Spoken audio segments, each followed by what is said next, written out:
اب اس طرح چوتھی روایت میں آپ کو بتاتا ہوں، یہ روایت بھی مسلم شریف کی ہے، اور اس کے جو راوی ہیں حضرت سیدنا ثوبان رضی اللہ تعالیٰ عنہ آپ راوی ہیں۔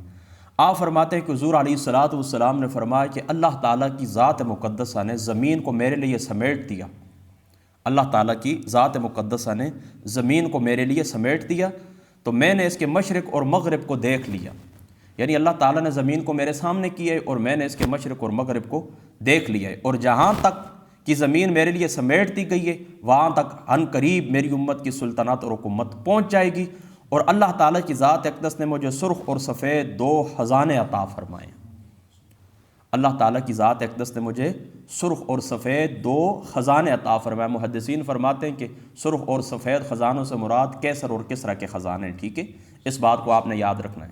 تو دیکھیں نا حضور علیہ الصلاۃ والسلام کی ذات مقدسہ کے سامنے اللہ تعالیٰ کی ذات اقدس نے کس طرح زمین کو سمیٹ دیا ہے۔ یہ حضور نبی پاک صلی اللہ تعالیٰ علیہ وآلہ وسلم آپ کے علوم کے اوپر بہت بڑی دلیل ہے، بہت بڑی دلیل ہے۔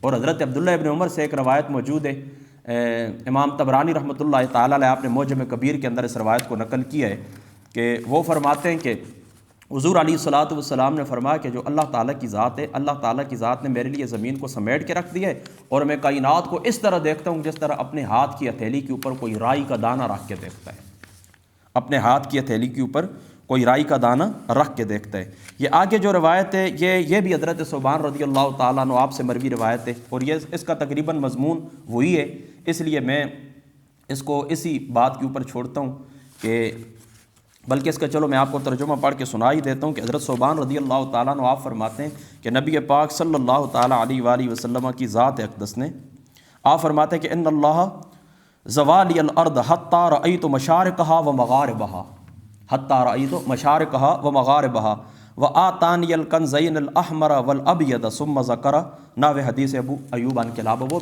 بس وہی پچھلی روایت ہے جس کا میں نے آپ کو ترجمہ سنایا ہے، وہ اسی طرح ہی ہے، ٹھیک ہے۔ آگے جو دوسری روایت ہے یعنی 5ویں روایت وہ ہے حضرت سیدنا، اس کے جو راوی ہیں وہ حضرت حذیفہ رضی اللہ تعالیٰ عنہ آپ کی ذات مقدسہ ہے۔ آپ فرماتے ہیں کہ حضور علیہ الصلاۃ والسلام نے فرمایا، حضور علیہ الصلاۃ والسلام نے فرمایا، یعنی آقا علیہ الصلاۃ والسلام نے مجھے، رسول اللہ نے مجھے ہر اس بات کی خبر دے دی۔ عن حذیفہ رضی اللہ تعالیٰ عنہ، حضرت حذیفہ رضی اللہ تعالیٰ عنہ آپ فرماتے ہیں کہ اخبرنی رسول اللہ صلی اللہ تعالیٰ علیہ وآلہ وسلم، حضور علیہ الصلاۃ والسلام کی ذات اقدس نے مجھے خبر دی، بما هو قائن الی تقوم الساعۃ، فرما جو کچھ قیامت تک ہوگا سب کچھ حضور علیہ الصلاۃ والسلام نے مجھے بتا دیا۔ فما منہ شیء الا قد سألتہ، فرما ہر شے کے متعلق میں نے حضور سے پوچھ لیا، حضور علیہ الصلاۃ والسلام سے سوال کر لیا ہے، الا انی لم اسألہ ما یحرج اہل المدینۃ من المدینۃ، فرماتے ہیں کہ صرف ایک بات میں حضور علیہ الصلاۃ والسلام سے میں نہیں پوچھ سکا کہ اہل مدینہ کو مدینہ سے کون سی چیز نکالے گی، یعنی جو مدینہ شریف کے رہنے والے لوگ ہیں تو کس وجہ سے یہ مدینہ سے باہر چلے جائیں گے۔ فرماتے ہیں اس ایک سوال کے علاوہ قیامت تک ہر بات میں نے حضور سے سن لی اور حضور سے پوچھ لی، مجھے بتائیں اس سے بڑھ کر حضور علیہ الصلاۃ والسلام کے علوم غیبیہ کے اوپر اور اس سے بڑھ کر اور کیا بڑی دلیل میں آپ کو بتاؤں، ٹھیک ہے۔ یہ تقریباً 5 یا 6 روایات ہیں، میں آپ کو پہلے بتا چکا ہوں کہ یہ 5 روایات جو یہ کتاب الفتن کے اندر ہیں، اور ایک روایت بخاری شریف کی جو تھی وہ میں نے آپ کو سنا دی ہے، وہ بخاری شریف کتاب القدر جہاں پر تقدیر کا باب ہے وہاں پر یہ روایت موجود ہے۔ یہ 6 روایات آپ جا کر دیکھ سکتے ہیں، اور ایک روایت میں نے ضمناً آپ کو سنا دی، وہ جو دوسری روایت ہے حضرت عبداللہ ابن عمر والی، وہ طبرانی شریف کے اندر موجود ہے، ٹھیک ہے، اس کو بھی آپ دیکھ سکتے ہیں۔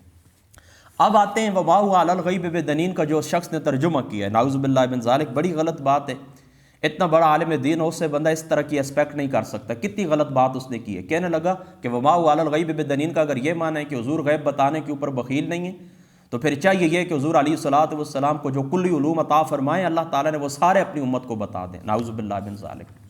یہ کس بات سے لازم آتا ہے کہ جو کچھ حضور کو اللہ تعالیٰ نے عطا فرمایا وہ سارا کچھ بتا دیں؟ دیکھیں سادی سی بات یاد رکھنا، بخل کی تعریف یہ ہوتی ہے کہ جہاں پر خرچ کرنے کی ضرورت ہو اور وہاں پر بندہ خرچ نہ کرے۔ تو کیا حضور علیہ الصلاۃ والسلام نے ہمیں ہر وہ خبر عطا نہیں فرما دی جس کی ہمیں ضرورت تھی؟ یعنی قیامت تک کوئی چیز ہمیں فائدہ دینے والی ہے دنیاوی لحاظ سے یا اخروی لحاظ سے، کیا حضور علیہ السلام نے ہمیں نہیں بتا دی؟ جو چیز ہمیں نقصان دینے والی تھی حضور نے ہمیں اس سے بچنے کی تلقین نہیں فرمائی، جو چیز ہمیں فائدہ دینے والی تھی، وہ ابو داؤد شریف کی ایک روایت ہے نا، میں نے آپ کو پہلے بھی سنا چکا ہوں کہ اس میں وہ مذاق اڑاتے ہیں صحابی رسول کا کہ تمہیں حضور یہ باتیں بھی بتاتے ہیں. انہوں نے کہا بالکل ہاں حضور ہمیں ہر بات بتاتے ہیں، یہاں تک کہ واش روم کے اندر جانے کا طریقہ بھی بتاتے ہیں. تو یہ بات بالکل غلط ہے. ہم یہ عقیدہ رکھتے ہیں کہ حضور علیہ الصلاۃ والسلام کو رسالت کی ڈیوٹی جو اللہ تعالیٰ نے عطا فرمائی، اپنی امت تک آپ نے اللہ تعالیٰ کا پیغام پہنچا دیا. اور میں آپ کو پہلے بتا چکا ہوں کہ 3 قسم کے علوم اللہ تعالیٰ نے حضور کو عطا فرمائے. ایک امت تک پہنچانا ضروری تھا، وہ حضور نے پہنچا دیا. ایک چھپانا ضروری تھا، وہ چھپا دیا، وہ اللہ اور حضور کے درمیان راز ہے. اور تیسرے جو علوم تھے وہ حضور بتائیں یا نہ بتائیں، یعنی کسی کو دیکھیں وہ اس لائق ہے تو بتا دیں. خاص صحابہ کو بہت ساری باتیں حضور علیہ الصلاۃ والسلام نے بتائیں. تو یہ بات اس کی بہت غلط ہے، بہت غلط ہے، بہت جاہلانہ بات ہے. جتنا اس کا رد کیا جائے اتنا کم ہے. لوگوں سے گفتگو، آقا علیہ السلام کا فرمان ہے کہ ان کی عقل کے مطابق اس سے گفتگو کرو. یہ کیا ہے کہ کوئی شخص آپ کے پاس دیکھیں نا، اللہ تعالیٰ نے یتیم کو مال حوالے کرنے سے، سفہاء بے وقوف قسم کے جو لوگ ہوتے ہیں ان کا مال اللہ نے ان کے حوالے کرنے سے منع کیوں کیا؟ کہ ان کی کیپیسٹی دماغ کی اتنی نہیں ہے، یہ مال کو اڑا دیں گے. تو علم بھی تو ایک مال ہے نا.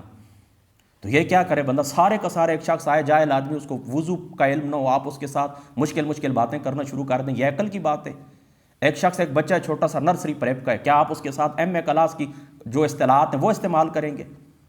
تو یہ تو بالکل جاہلانہ کر اور نقل کے خلاف بات ہے کہ اگر حضور کا علم غیب مانتے ہو تو وہ ما هو علی الغیب بضنین. اگر آپ یہ ترجمہ کرتے ہیں کہ حضور غیب بتانے پر بخیل نہیں ہیں تو جو کلی علوم اللہ نے ان کو عطا فرما وہ ساری امت کو بتا دیں، ورنہ نعوذ باللہ بخل کی نسبت حضور کی طرف کرنا لازم ہو جائے گا. بہت جاہلانہ بات ہے، بہت جاہلانہ بات ہے. وما هو علی الغیب بضنین کا معنی یہ کہ حضور محمد مصطفیٰ غیب بتانے کے اوپر بخیل نہیں ہیں. امام راضی صاحب رحمۃ اللہ تعالی علیہ آپ تفسیر کبیر کے اندر فرماتے ہیں والغیب ہاؤنا القرآن وما فیہ من الانباء والقصص والظنین.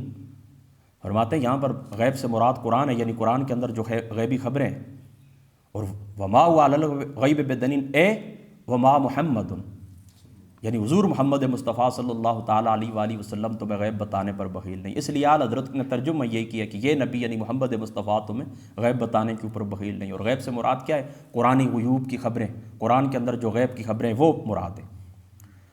اور دوسرے مقام کے اوپر یعنی آگے تھوڑا چال کے لکھتے ہیں، یہ پوری عبارت میں آپ کو نہیں سنا سکتا، ابھی عصر کی نماز کا وقت ہو چکا. والمان لیس ببخیل فیما انزل اللہ تعالیٰ، جو کچھ اللہ تعالیٰ کی ذات مقدسہ نے آپ کے اوپر نازل کیا، حضور محمد مصطفیٰ صلی اللہ تعالیٰ علیہ وآلہ وسلم اپنی امت کو بتانے کے اوپر بخیل نہیں ہے. یا ایھا الرسول بلغ ما انزل الیک من ربک فإن لم تفعل فما بلغت رسالتہ. حضور علیہ السلام نے جو رسالت کی ذمہ داری جو خبریں ہم تک پہنچانے تھیں وہ حضور علیہ الصلوۃ والسلام نے ہم تک پہنچائی ہیں. اور فرماتے ہیں قال الفراء یأتیہ غیب السماء، فرماتے ہیں حضور علیہ السلام کے امام فراء فرماتے ہیں کہ حضور علیہ الصلوۃ والسلام کے پاس غیب کی خبریں آتی ہیں، وہو شیء نفیس، اور وہ بہترین خبریں ہیں. فلا یبخل بہ علیکم، اور حضور علیہ الصلوۃ والسلام تمہیں بتانے کے اوپر، وہ غیب کی خبریں تمہیں بتانے کے اوپر حضور بخل نہیں کرتے. وقال ابو علی الفارسی، اور فرماتے ہیں ابو علی الفارسی رحمۃ اللہ تعالی علیہ فرماتے ہیں المعنی انہ یخبر بالغیب، انہ یخبر بالغیب، حضور محمد مصطفیٰ صلی اللہ تعالیٰ علیہ وآلہ وسلم آپ کی ذات اقدس کو اللہ تعالیٰ نے غیب کی خبریں بیان فرمائی ہیں، غیب کی خبریں بیان فرمائی. فیبینہ، اور حضور علیہ الصلوۃ والسلام کھل کر ان خبروں کو بیان بھی فرماتے ہیں. جو غیب کی خبریں اللہ تعالیٰ نے عطا فرمائی ہیں وہ حضور علیہ الصلوۃ والسلام کھل کر بیان فرماتے ہیں. ولا یکتمہ، اور حضور علیہ الصلوۃ والسلام ان کو چھپاتے نہیں ہیں. کما یکتم القائن، جس طرح قائن چھپاتے ہیں. یہ جو قائن ہوتے ہیں نا، ان کو ایک قسم کی خبر آتی ہے، اس کے ساتھ 100 ملا لیتے ہیں، جھوٹ موٹ اور لوگوں کو بتاتے رہتے ہیں، اصل خبر چھپا لیتے ہیں. تو فرماتے ہیں ایسا بالکل بھی نہیں ہے. حضور علیہ الصلوۃ والسلام تمام وہ خبریں جو اللہ تعالیٰ آپ کو عنایت فرماتا ہے غیب کی، وہ حضور بیان فرماتے ہیں جتنی ضرورت ہوتی ہے. سب کا بتانا تو ضروری نہیں ہے، میں آپ کو پہلے بتا چکا ہوں. کیا قیامت ہم سے غیب نہیں ہے؟ اللہ کی ذات غیب نہیں ہے، فرشتے غیب نہیں ہیں، اشر نشر جنت دوزخ سب غیب نہیں ہے. یہ ساری خبریں قیامت کی ہے کہ جز حضور نے بیان فرمائی. اس طرح قبروں سے اٹھیں گے، اس طرح حضرت ابو بکر عمر کے کاندھوں کے اوپر میں نے ہاتھ رکھا ہوگا، میدان کی طرف جائیں گے، شفاعت ہوگی، میں سجدہ کروں گا، حوض کوثر ہوگا، لوگ پینے کے لیے آئیں گے، کچھ لوگوں کو میں پیچھے کروں گا، پل صراط سے گزریں گے، کچھ لوگ اس کنڈیشن سے گزریں گے. کیا یہ ساری باتیں غیب نہیں ہیں؟ تو یہ سارے غیب ہیں جو اللہ تعالیٰ نے حضور کو عطا فرمائے اور حضور نے اپنی امت کو عطا فرمائے. ٹھیک ہے. وما هو علی الغیب بضنین کی یہ تشریح اللہ تعالیٰ کی ذات اقدس عمل کی توفیق عطا فرمائے. واخر دعوانا